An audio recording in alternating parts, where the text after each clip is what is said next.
Как его распаливают эти костры, я вообще не знаю. Может Вот так? это. Все подошло.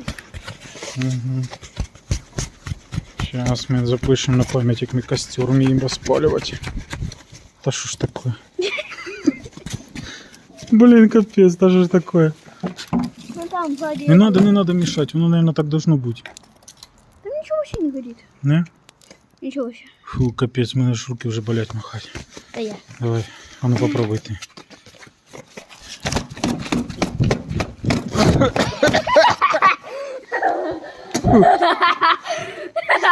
Попытка номер 1.